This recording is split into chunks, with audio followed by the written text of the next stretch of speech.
सोनाली एक अब अच्छी कंपनी में जॉब करने लगी थी। अब सब कुछ भूलकर वो ज़िंदगी की नई शुरुआत कर चुकी थी। अब जॉब करना, रूम में आना, सहेली के साथ गप्पा करना, अब खुश रहने लगी थी। ऐसे ही काफ़ी दिन गुजर चुके हैं, लेकिन सोनाली जिस कंपनी में जॉब करती थी, वहाँ एक लड़का सोनाली की अच्छाई देखकर उसे पसंद करने लगा था।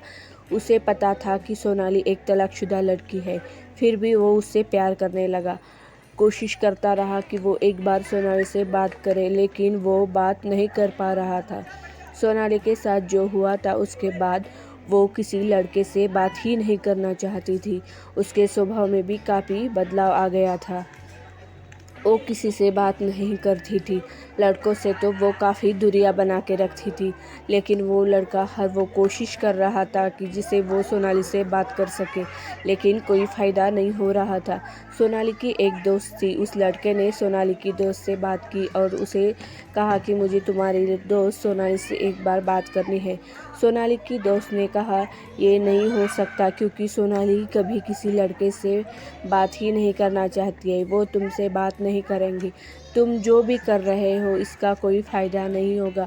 उस लड़के ने कहा कि मुझे सिर्फ़ एक बार सोनाली से बात करनी है। सोनाली की दोस्त ने कहा, मैं एक बार कोशिश करूँगी, लेकिन मुझे नहीं लगता कि कुछ हो पाएगा। सोनाली की दोस्त ने सोनाली से जाकर सारी बात बताई, लेकिन सोनाली अपने दोस्त पर गुस्सा हो गई और कहा, तुम्हें सब पता है, लेकिन फिर भी तुम ऐसा कैसे कह सकती हो। सोनाली उदास हो गई। दूसरे दिन उस लड़के ने फिर से सोनाली की दोस्त से पूछा और उसने कहा कि सोनाली ने मुझे साफ साफ मना कर दिया। फिर भी वो लड़का हार नहीं माना। हर बार कोशिश करने लगा कि एक बार उसे बात कर सकूं। फिर एक बार वो खुद सोनाली के पास गया और सोनाली से कहा, हेलो, कैसे हो आप। सोनाली ने उसे देखा और बिना कुछ कहे वहाँ से चली गई। लेकिन लड़के ने ठान लिया था कि कुछ भी हो जाए, लेकिन वो सोनाली से बात ही करके रहेगा। और उसने कई बार कोशिश की, क्योंकि वो लड़का अब सोनाली से प्यार करने लगा था, लेकिन सोनाली को इस बारे में कुछ भी पता नहीं था। ऐसे ही कुछ दिन बाद उस लड़के ने फिर से एक बार कोशिश की और सोनाली से बात की। सोनाली ने कोई रिप्लाई नहीं दिया। फिर भी कई बार कोशिश की। सोनाली अब समझ चुकी थी कि ये लड़का मेरे पीछे पड़ा है। एक दिन वो लड़का सोनाली के पास गया। उसे देखते ही सोनाली गुस्से में कहने लगी, तुम मेरे पीछे पड़े हो, मुझे सब पता है।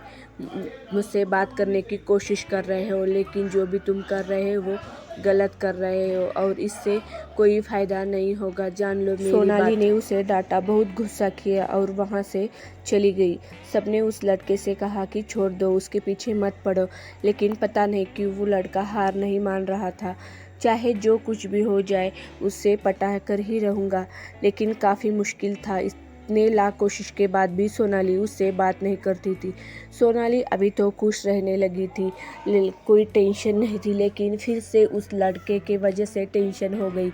वो लड़का उसके पीछे ही पड़ा था। वो लड़का भी उससे कहीं ज़्यादा प्यार करने लगा था। उसे किसी चीज़ से कोई फ़र्क नहीं पड़ने वाला था। उस लड़के का सोनाली के प्रति पागलपन देख सब सोनाली से समझाने लगे कि सब लड़के एक जैसे नहीं होते। हम जानते हैं तुम्हारे साथ जो हुआ वो गलत हुआ, ज़रूरी नहीं कि वो दोबारा भी हो जाए। एक बार बात करके तो देखो। हमें लगता है कि वो लड़का सच में तुमसे प्यार करता है। इतनी दुख के बाद शायद भगवान ने ही उसे तुम्हारी ज़िंदगी में भेजा है। एक बार कोशिश तो करो। सबके समझाने के बाद सोनाली मान गई, लेकिन फिर भी उसके मन में डर था। सोनाली उस लड़के से मिलने चली गई। सबसे पहले सोनाली ने उसके जीवन में जो कुछ भी हुआ वो सब कुछ उस लड़के को बता दिया। लड़के ने कहा, मुझे तुम्हारे बारे में सब कुछ पता है। मैं तुमसे प्यार करता हूँ। तुम्हें इतनी तकलीफ़ हुई है, मैं तुम्हें खुशियाँ देना चाहता हूँ जिसकी तुम हकदार हो। सोनाली ने कहा कि मैं तुम पे कैसे भरोसा करूँ।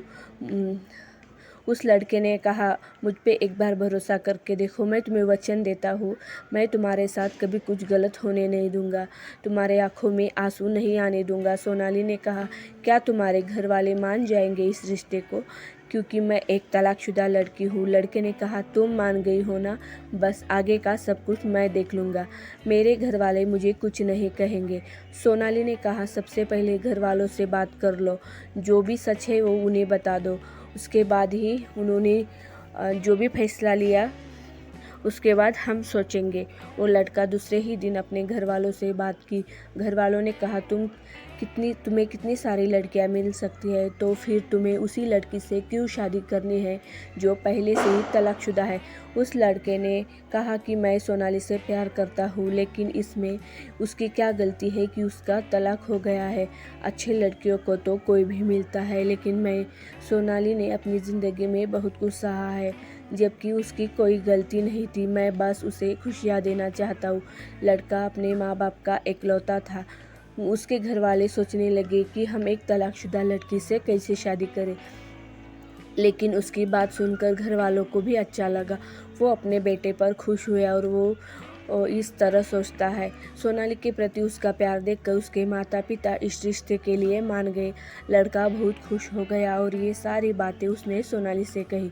सोनाली को लगा, क्या बात है, क्या वाकई में ये लड़का मेरी ज़िंदगी में खुशियाँ लेके आएगा। सोचने लगी और भगवान पे सब कुछ छोड़ दिया। सोनाली ने भी अपने घर वालों से इसके बारे में बात की। घर वाले सबसे पहले अचंभित हुए, क्योंकि वो भी डर गए थे कि उसके बेटे के साथ पहले जो कुछ भी हुआ था वो नहीं चाहते कि वो दोबारा हो। फिर एक दिन सोनाली के माता पिता और उस लड़के के माता पिता मिलने गए और सब कुछ वहाँ सारी बातें उन लोगों ने की और फिर तय किया कि उन दोनों की अब शादी कर देंगे। वो लड़का ये बात सुनकर काफ़ी खुश हुआ और लेकिन सोनाली को कहीं अंदर से डर बैठ गया था। सोनाली खुश भी थी और नहीं भी। कभी कभी उसे लगता था कि शायद मेरी ज़िंदगी में खुशियाँ नहीं आएंगी। फिर वो चुप बैठी और कुछ दिनों बाद उन दोनों की सगाई हुई और कभी कभी वो दोनों मिलते थे। सोनाली सिर्फ उस लड़के के खुशी के लिए मिलती थी, क्योंकि सोनाली पूरी तरह से तैयार नहीं थी उस शादी को लेके। ऐसे भी एक बार वो दोनों मिले और बातें करने लगे। सोनाली उसे उतनी खुश नहीं दिखी। उसने सोनाली से पूछा, क्या हुआ, कोई परेशानी है। सोनाली ने कहा, नहीं, कुछ भी नहीं। फिर लड़का खुद समझ गया, तुम डर रही हो ना, तुम बिल्कुल मत डरो। मैं तुम्हें वचन देता हूँ, मैं तुम्हें शिकायत का कोई मौका नहीं दूंगा। मैं नहीं जानता तुम मुझसे प्यार करती हो या नहीं, लेकिन मैं तुमसे बहुत प्यार करता हूँ। मैं जानता हूँ मेरी ये बातें तुम्हें आज समझ में नहीं आएंगी, लेकिन एक दिन तुम ज़रूर समझ पाओगी। मैं ये भी जानता हूँ कि तुम मुझसे नहीं करती, लेकिन मैं तुमसे इतना प्यार करूँगा कि तुम भी मुझसे प्यार करने पर मजबूर हो जाओगी।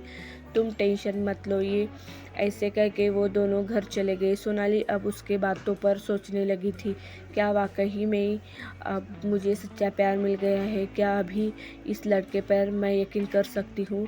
और वो मन ही मन मुस्कुराने लगी और खुश हो गई। कई बार मिलने से, ऑफिस में एक साथ काम करने से सोनाली अब उस लड़के को अच्छी तरह से जानने लगी थी। वो लड़का वाकई में बहुत अच्छा था। उसके साथ रहकर उसे जानने की कोशिश कर रही थी और जैसे जैसे उसे जानने लगी वैसे वो लड़का अच्छा लगने लगा। कुछ महीने बाद उन दोनों की शादी हो गई। जैसे उस लड़के ने कहा था, उससे कहीं ज़्यादा अच्छा था वो लड़का और कहीं ज़्यादा सोनाली को खुशियाँ दे रहा था। सोनाली काफ़ी खुश हो गई थी और भगवान का धन्यवाद भी किया। उसे लग रहा था कि उसकी ज़िंदगी बर्बाद हो गई। उसने ज़िंदगी में कभी कोई खुशियाँ नहीं आएगी, लेकिन इतने मुसीबतों के बाद उसे इतनी सारी खुशियाँ मिली कि वो सोच भी नहीं सकती थी। अपनी खुशियों पर उसे यकीन नहीं हो रहा था और वो लड़का यानी कि अब उसका पति उसे बहुत प्यार करने लगा था। सोनाली की ज़िंदगी में सब कुछ ठीक चल रहा है। सोनाली के माता पिता भी काफ़ी खुश हो गए। इतनी मुश्किल के बाद अब उनकी बेटी के जीवन में खुशियाँ आई है। देखते देखते ही 1 साल हो गया उनकी शादी को। सोनाली की एक प्यारी सी बेटी भी हुई। सोनाली और उसका परिवार अब काफ़ी खुश है। अगर सोनाली ने उस लड़के को एक मौका नहीं दिया होता तो शायद आज वो इतनी खुश नहीं रहती। ज़रूरी नहीं कि एक इंसान बुरा हो तो सारे बुरे हो। आज भी इस दुनिया में अच्छे लोग हैं। जब अंधेरा आता है तो उसके बाद सवेरा को आना ही पड़ता है। ऐसे ही हमारी ज़िंदगी होती है। दुख के बाद खुशियाँ ज़रूर आती है। हमें उन खुशियों का इंतज़ार करना होता है, लेकिन कभी हार माननी नहीं चाहिए। हमें लगता है कि भगवान हमारे साथ बुरा कर रहे हैं, लेकिन ऐसा नहीं होता है। अगर बहुत बुरा कर रहे हैं तो समझ लेना कि आगे हमारी ज़िंदगी में बहुत अच्छा होने वाला है, क्योंकि भगवान हमारे लिए बहुत कुछ अच्छा सोच के रखे हैं, तभी तो वो हमारी परीक्षा लेते हैं।